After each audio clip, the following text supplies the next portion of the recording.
안녕하세요. 저는 진주보건병원 3내과과장 신성욱입니다. 오늘 제가 말씀드릴 내용은 현대인들이 복통이 증가하게 되는데 대표적인 원인은 가민성 장증후군에 대해서 말씀드리도록 하겠습니다. 오늘 저희가 3가지 케이스를 준비했는데요. 첫 번째 케이스를 보면서 설명을 드리도록 하겠습니다. 안녕하세요. 6개월 전부터 원인 모를 복부 팽만감에 시달리는 20대 여자 직장인입니다.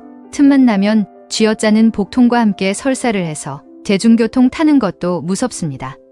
출근만 하면 반복되는 이 증상 대체 왜 이럴까요?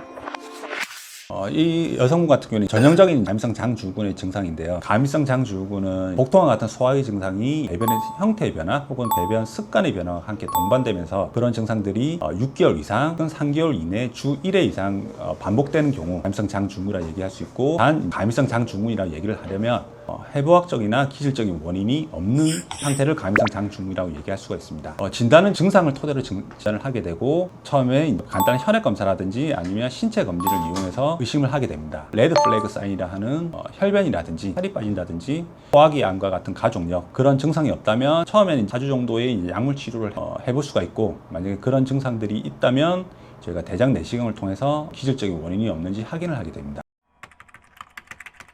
가민성 장증후군의 원인에 대해서 많은 질문들을 하시는데요. 사실 가민성 장증후군의 원인에 대해서는 아직은 명확히 알려진 건 없습니다. 하지만 어떤 장의 가민성이나 아니면 개인의 감수성, 면역학적 문제 혹은 환경적인 문제 등 다양한 방법으로 저희들이 설명을 하고 있는데, 아직 하나로 명확하게 확립된 것은 없지만 요새 많이 대두되고 있는 것이 브레인 것 엑시스라고 해서 이제 우리말로 하면 뇌장축으로 설명할 수 있겠습니다. 뇌장축이라는 것은 신체적이나 육체적으로 스트레스를 받게 되면 그것 때문에 호르몬 같은 물질을 분비를 해서 장에 이제 자율신경계 등에 영향을 미쳐서 민감도라든지 아니면 통증을 유발하게 될 수 있다는 그런 이론이고, 스트레스나 장에 염증이나 그런 미생물들의 변화가 생긴다면 신경전달 물질을 분비를 해서 머리에 영향을 미쳐서 불안감이나 우울증 등을 악화시킬 수 있다는 이야기고, 이것이 결국에는 악순환의 고리를 돌면서 증상은 더욱 나빠질 수가 있습니다. 두 번째 케이스를 한번 보도록 하겠습니다. 과민성 대장증후군 약을 반년째 먹고 있지만 조금만 신경 쓰면 다시 증상이 나타납니다. 몸에 좋다는 채소나 과일을 먹어도 배가 터질 것 같아서 음식을 먹는 것 자체가 공포입니다. 약 말고 식단이나 확실한 운동 관리 방법이 있을까요?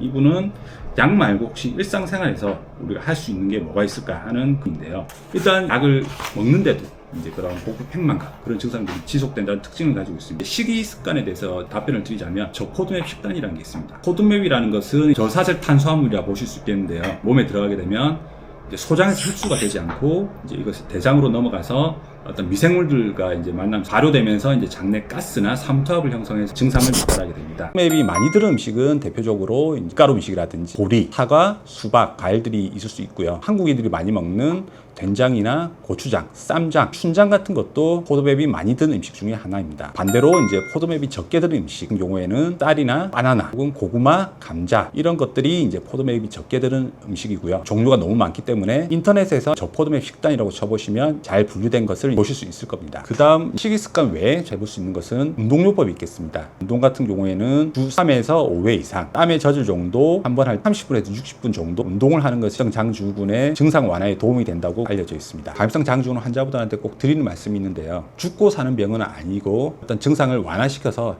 좀 더 나은 삶을 살게 하는 데 포커스를 맞추고 약물 치료를 한다고 말씀드립니다. 약을 안 먹어도 스트레스를 안 받고 사회생활에 대한 어려움이 없다면 약을 굳이 먹으라고 권유를 드리지 않습니다. 하지만 약을 먹음으로 인해서 사회적 활동의 능률이 오른다면 저는 약을 먹는 것도 권유를 드리고 있습니다. 증상을 완화시키는 데 초점을 맞추고 있고, 다양한 증상들은 왔다 갔다 하기 때문에 증상에 맞게 약물을 드리고 있고, 약을 한 번 먹고 효과가 없더라도 환자와 의사 간의 의사소통을 하면서 약물을 맞춰가는 것이 중요하다고 하겠습니다. 마지막으로 세 번째 케이스를 한번 보시겠습니다.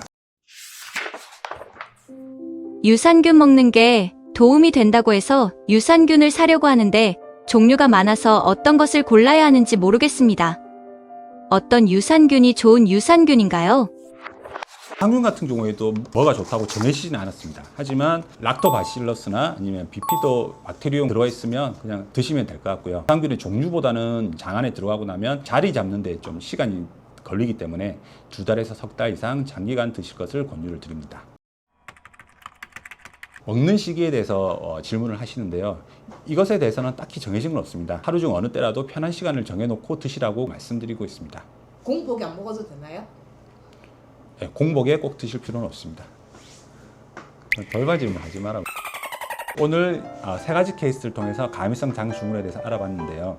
가미성 장증후군은 어떤 장애 문제뿐만이 아니고 스트레스나 어떤 개인적인 장애 증상들을 악화시키고 완화시키기 때문에 스트레스를 관리하면서 마음 편하게, 가미성 장증후군은 우리가 관리할 수 있는 질환이기 때문에 잘 관리하시면 증상 완화에 크게 도움이 되실 수 있겠습니다.